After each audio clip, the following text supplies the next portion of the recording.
is a form of government in which the rulers are elected by the people. लेकिन सिर्फ इस छोटी सी definition से हम किसी कंट्री को डेमोक्रेटिक या नॉन डेमोक्रेटिक तो नहीं कह सकते ना। उसके लिए तो हमें डिटेल्स में जाना पड़ेगा। तो डेमोक्रेसी के कुछ फीचर्स होते हैं जो एक कंट्री को पूरे करने होते हैं अगर उसे अपने आप को असली में डेमोक्रेटिक बनाना है। तो चलो अब उन फीचर्स की बात करते हैं। First, in a democracy the final decision making power must rest with those elected by the people.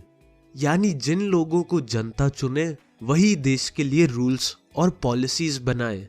लेकिन बहुत सारे देशों में ऐसा नहीं होता है, जैसे कि पाकिस्तान में। और ये जो कहानियां मैं तुम्हें सुनाता हूं इन्हें अच्छे से सुना करो, क्योंकि इनमें से भी क्वेश्चंस आते हैं। 1999 में जनरल परवेज मुशर्रफ ने मिलिट्री कूप करके पाकिस्तान में डेमोक्रेसी हटा दी और 2002 में अपने आप को एक रेफरेंडम के थ्रू प्रेसिडेंट घोषित कर दिया। इस रेफरेंडम में बहुत सारे फ्रॉड और माल प्रैक्टिसेस हुई थी, जिसके कारण रिजल्ट मुशर्रफ के फेवर में आ गया।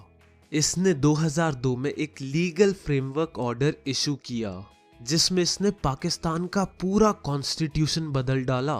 इस फ्रेमवर्क के अकॉर्डिंग प्रेसिडेंट किसी भी नेशनल या प्रोविंशियल असेंबली को डिसमिस कर सकता था।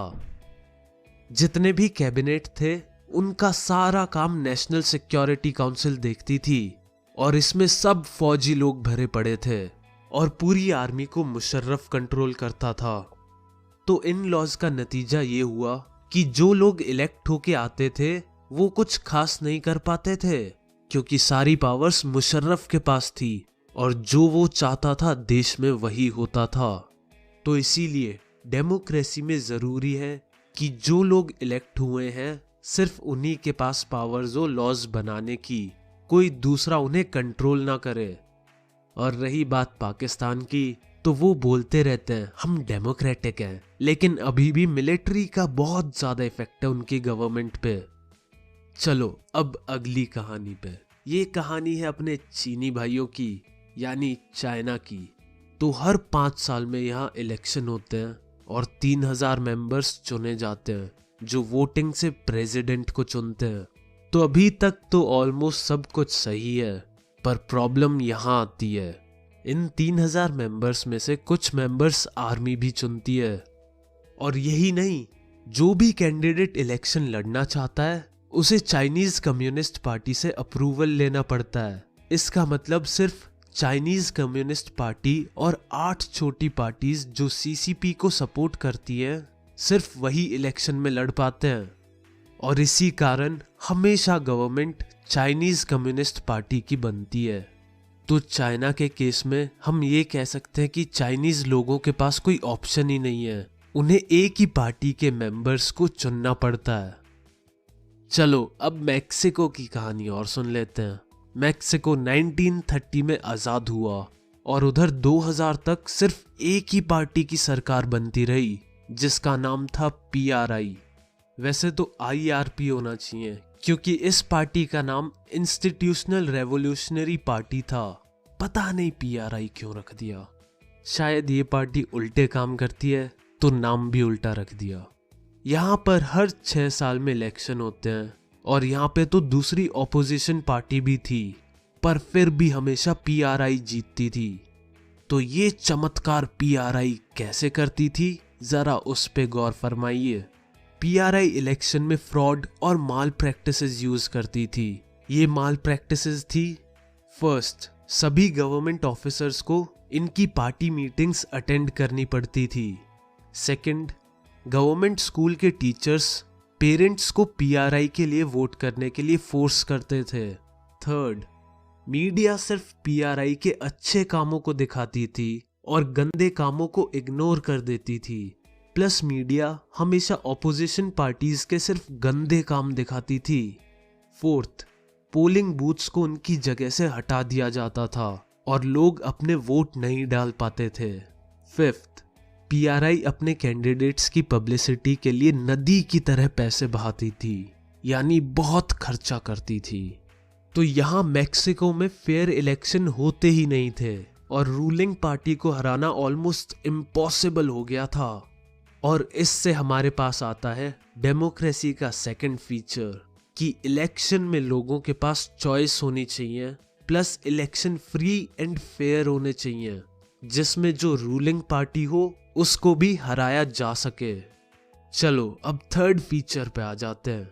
इन a democracy each adult citizen must have one vote and each vote must have one value.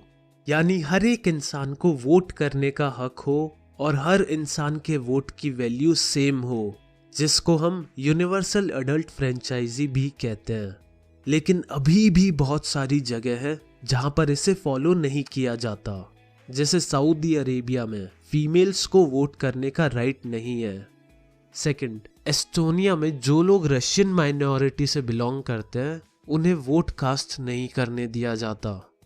Third, Fiji में तो अलग ही सिस्टम है। जो लोग ओरिजिनल फीजी के हैं उनकी वोट की वैल्यू 1 है और जो लोग बाहर से फीजी में आए हैं उनकी वोट की वैल्यू 1/2 है। और इससे मुझे अपना एक किस्सा याद आ रहा है। एक बार हमारी पूरी फैमिली इकट्ठा हो रखी थी तो हमने एक टैलेंट शो रखा। सभी ने बढ़िया बढ़िया जोक्स मारे, स्टैंड अप कॉमेडी की, डांस किया और मेरे 1-2 कजन तो बस वहां खड़े होकर वापस आ गए। और फिर आई फैसले की घड़ी कि कौन जीतेगा ये शो। सबने वोटिंग की पर मेन जज था हमारी फैमिली का सबसे छोटा मेंबर रूहान, जिसके वोट की वैल्यू सबसे ज्यादा थी। और फिर उसने अपने आप को वोट दिया और वो जीत गया। मुझे तो पता भी नहीं चला उसने किया क्या था। ऊट पटांग सी स्टोरी सुनाई थी एक। उसने शायद कुछ ऐसा कहा था, एक कौवा था और उसका बेस्ट फ्रेंड डोरेमोन था जो शिनचैन के घर गए और गंगम स्टाइल पे डांस करके आ गए। पता नहीं कहां से इतनी क्रिएटिविटी लाते हैं ये छोटे छोटे से बच्चे। 오빤 강남 스타일 강남 스타일 오빤 강남 스타일 강남 스타일 오빤 강남 스타일 Hey sexy lady 오빤 강남 스타일। चलो अब नेक्स्ट फीचर पर। ये कहानी है जिम्बाब्वे की। ये लोग 1980 में आजाद हुए थे और तब से जानू पीएफ पार्टी रूल कर रही थी। जानू, हाँ, तो इस पार्टी ने जिम्बाब्वे को इंडिपेंडेंस दिलवाने में बहुत ज्यादा हेल्प की थी। और इनका जो लीडर था वो था रॉबर्ट मुगाबे, जिसको लोग बहुत मानते थे और इलेक्शन के बाद उसको प्रेसिडेंट बना दिया गया था। लेकिन उसकी नीयत खराब हो गई। उसने कॉन्स्टिट्यूशन चेंज करके प्रेसिडेंट को बहुत सारी पावर्स दे दी, यानी अपने आप को बहुत सारी पावर्स दे दी। जो लोग भी उसको अपोज करते वो उन्हें हरास करता। उसने स्ट्राइक्स को इलीगल बना दिया। रेडियोज और टीवी को गवर्नमेंट कंट्रोल करने लगी। जो गवर्नमेंट चाहती थी सिर्फ वही न्यूज़पेपर में छपता था। गवर्नमेंट कोर्ट की बातें भी नहीं मानती थी और जजेस को प्रेशराइज करती थी गलत जजमेंट देने के लिए।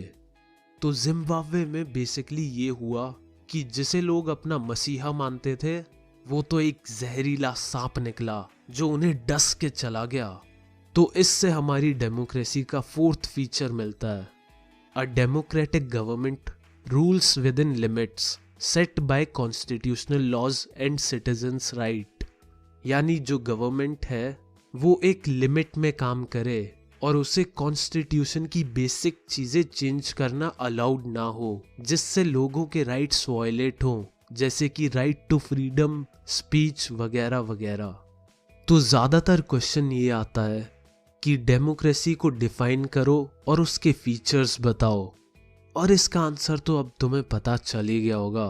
डेफिनेशन है कि लोग अपने रूलर्स को खुद चुने और फीचर्स है कि जिस रूलर को वो चुने सिर्फ वही रूल्स बनाए, कोई और नहीं। Second, free and fair election होने चाहिए जिसमें रूलिंग पार्टी को हराना एक पॉसिबिलिटी हो। थर्ड, सबको वोटिंग करने का हक हो और सबके वोट्स की वैल्यू बराबर हो। फोर्थ, गवर्नमेंट एक लिमिट में काम करे और बेसिक कॉन्स्टिट्यूशन और सिटीजन के राइट्स को कोई भी ना बदल सके।